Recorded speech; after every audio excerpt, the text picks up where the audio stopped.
नमस्ते मित्रों, आप ब्रह्मचर्य के मार्ग पर अपनी यात्रा शुरू कर रहे हों तो यह वीडियो जरूर देखें। अपनी शक्ति को पुनः प्राप्त करने और आंतरिक शांति पाने का संकल्प लो। बुद्ध के मार्गदर्शन से हम सीख सकते हैं कि सच्ची शक्ति वासनाओं में लिप्त होने में नहीं, बल्कि उन्हें नियंत्रित करने में है। आज हम इस कथा और वीडियो के माध्यम से ब्रह्मचर्य को समझने की कोशिश करेंगे। चलिए शुरू करते हैं।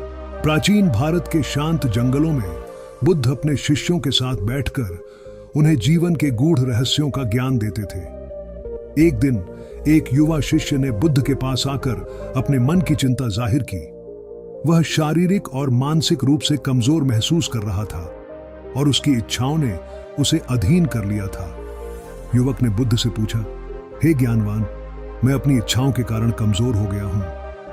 मुझे समझ नहीं आता कि मैं कैसे अपनी शक्ति और मानसिक शांति को पुनः प्राप्त करूं। मैं आपकी शरण में आया हूं। मैं शारीरिक और मानसिक रूप से कमजोर और थका हुआ महसूस कर रहा हूं।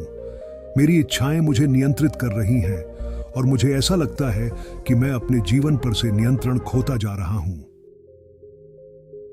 बुद्ध विनम्रता पूर्वक बोले, मेरे प्रिय, जो तुम अनुभव कर रहे हो वह वीर्यनाश का परिणाम है, अर्थात जीवन शक्ति का ह्रास। जब कोई व्यक्ति अपनी इच्छाओं और वासनाओं पर काबू नहीं रख पाता तो वह अपनी जीवन शक्ति को नष्ट कर देता है, जिससे कमजोरी और दुख पैदा होते हैं। बुद्ध समझ गए कि यह युवा व्यक्ति अपने अनियंत्रित इच्छाओं के प्रभाव से जूझ रहा है, जिससे उसकी जीवन शक्ति का ह्रास हो रहा है। युवा व्यक्ति ध्यानपूर्वक सुनता है, उसके चेहरे पर समझ का भाव आता है। युवक बोला, लेकिन प्रभु, मैं इससे कैसे पार पाऊं?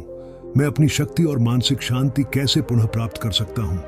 बुद्ध ने उत्तर दिया, इससे पार पाने का मार्ग ब्रह्मचर्य के अभ्यास में है। ब्रह्मचर्य केवल संयम ही नहीं है, बल्कि यह आत्मनियंत्रण, अनुशासन और अपनी ऊर्जा को उच्च उद्देश्यों की ओर निर्देशित करने के बारे में है। ब्रह्मचर्य एक ऐसा जीवन मार्ग है जो व्यक्ति को शारीरिक इच्छाओं से ऊपर उठने और आत्मिक विकास और आत्म अनुशासन पर ध्यान केंद्रित करने के लिए सिखाता है।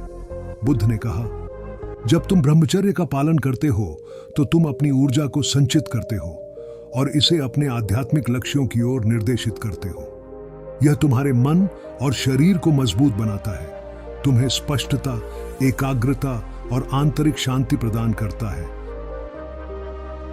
यह सुनकर युवा व्यक्ति के चेहरे पर दृढ़ संकल्प और नए उद्देश्य का भाव दिखाई देता है।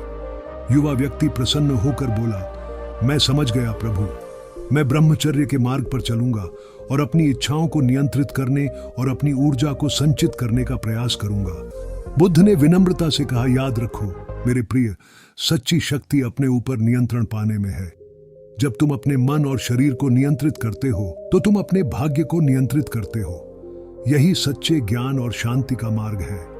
युवा व्यक्ति बुद्ध को झुककर प्रणाम करता है और वहां से चला जाता है। जंगल में शांति और स्थिरता बनी रहती है और इस प्रकार युवा व्यक्ति ने ब्रह्मचर्य के मार्ग पर अपनी यात्रा शुरू की, अपनी शक्ति को पुनः प्राप्त करने और आंतरिक शांति पाने का संकल्प लिया। बुद्ध के मार्गदर्शन में उसने सीखा कि सच्ची शक्ति वासनाओं में लिप्त होने में नहीं, बल्कि उन्हें नियंत्रित करने में है।